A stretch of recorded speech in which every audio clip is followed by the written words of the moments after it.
Welcome to Collective Worship. I hope you had a really good half-term holiday and are looking forward to everything that goes on in the summer term. So let's start by greeting each other with peace. Peace be with you. And now while you get yourselves comfortable, I'm going to light our virtual candle.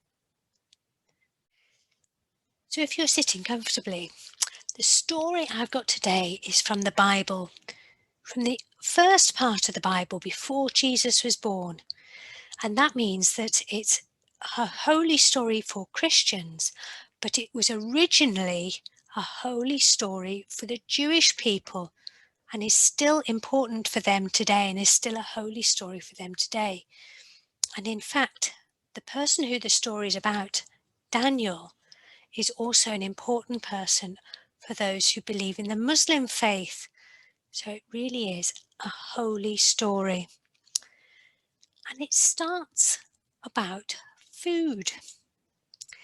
Now, I wonder what your favourite meal is. What do you really enjoy eating? Maybe there's some things that you don't like. Or maybe there's some things that you quite like eating, but you choose not to eat. Many people all around the world choose not to eat certain types of food. I wonder if you can think of any examples. For example, Muslims don't eat pork, and Hindus don't eat beef, and vegetarians don't eat any meat, and vegans don't eat meat or anything that comes from an animal like milk or cheese. So all around the world, for all sorts of different reasons, people choose not to eat certain types of food, and that's really important to them. And this story is a story about when God's people, the Jewish people, faced a problem about food. Now, food is so important that it brings up all sorts of feelings and emotions. So in our story, you might find fear and hunger and determination to do the right thing and thinking through difficult problems and surprise and hopefully a happy ending. So as I'm telling the story, have a look and to think about what the characters in the story are feeling and thinking, and have a think about what you might feel if you were in their place. So this story, this important story about food, begins a long, long, long time ago when God's people, the people of Israel, were at war and they lost. Their enemies entered into Jerusalem and destroyed the temple and took all their treasures. And worse still, they chained up all the important people and all the important people with skills and took them off across the desert to the city of Babylon, the capital city of the Babylonian Empire, where the emperor lived. And when the new slaves arrived in Babylon, the emperor said, "Do as you're told and you'll be all right, or else." But the people, they began to settle in the new land, and the smartest and cleverest of the children were given the chance to go to the emperor's training school. And so this is what happened to Daniel and his friends in our story. They went to the school to be trained in reading, writing, numbers,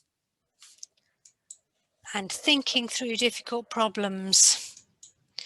And there was lots of sports. There was spear throwing and running and even swimming. So they worked hard, and one day the head teacher said, "Right, I want to see how you're all doing. Have you been paying attention?" And he gave them a test. I wonder if you can get all the actions right to show that you've been paying attention. He tested them on reading and writing and numbers and problem solving and their sports, spear throwing and running and swimming. And then, after weeks and weeks of training, the emperor appeared and spoke to the head teacher. He said, "I want to see how everyone's getting on. I want to see how the best students are doing." And the headmaster said, "Yes, sir. Straight away, sir." And the emperor said, "Not so fast. I want to make sure that they're all fit and healthy. So I'm going to send over the best food from my kitchens, the richest food, the best I can find for all these students to make sure they're fit and healthy for their tests." And that's what happened. All the students in the school were provided with the best food. But Daniel and his friends looked at the food and they were very concerned. Daniel said, "We can't eat this." And everyone said, "Why not?" And Daniel said, "But God has given us rules about the sort of food we can eat. And those rules mean that we won't eat pork or ham or bacon or shellfish or anything with blood in it. So we can't eat this food from the emperor's kitchen. We don't know if it's been treated in the right way by our rules." Oh, Daniel, why make such a fuss? So Daniel and his friends did some hard thinking. They didn't want to get into trouble, but they didn't want to back down on their beliefs. They wanted to hold on to their beliefs and the rules that they believed God had given them. And they were determined to do this. So they went to see the head teacher and said, "We can't eat the food that the emperor is sending. We're just going to eat vegetables and drink water." The head teacher was horrified. "The emperor will be so cross. You won't be as strong as the other students. He will be cross with me and cross with you." But Daniel and his friends were determined. They weren't going to give up on their beliefs. And the head teacher listened to them and said, "Okay, you've got 10 days to go onto your vegetarian diet. And if you're still healthy and strong, then you can carry on. But if you're weak and feeble, back onto the emperor's food for you." So Daniel and his friends ate fruit and vegetables and drank only water. And the rest of the students ate the wonderful food from the emperor's kitchen. And so this carried on, and Daniel and his friends stayed strong and healthy. And the emperor arrived for the final tests. The head teacher was still a bit worried. And the emperor said, "Right, let's see." And Daniel and his friends were determined to show that they were doing their best, even though they were sticking to their beliefs. So the emperor said, "Right, let me test you on your reading and your writing and your numbers and your problem solving. And let me see how strong you are at throwing and running and swimming." All the students did the tests. And at the end of it, the emperor looked round and pointed to Daniel and his friends and said, "You are the best. You're hired. You can come and work for me." And the head teacher went, "Phew! I'm glad I let Daniel and his friends stick to their principles and to what they believed in." There we have it, our happy ending. So there's lots to think about in this story. I wonder if you noticed all those feelings that the people in the story had.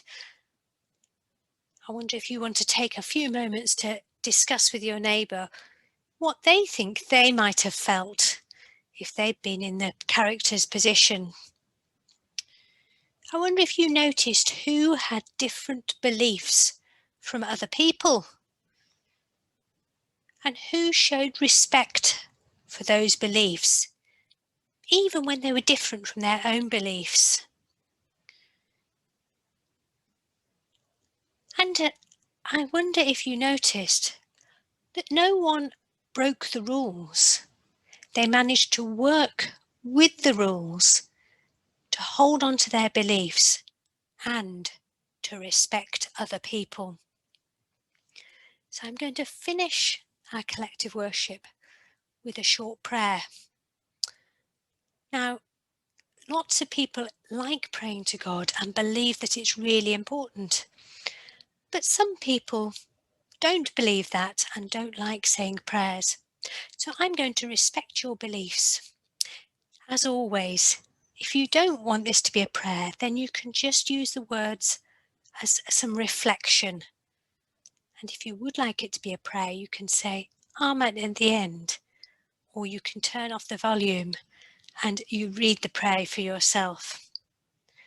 So let's have a moment of reflection together to end our collective worship. Loving God, thank you for Daniel who stuck to what he believed. Thank you for Daniel who did his best for people who thought differently.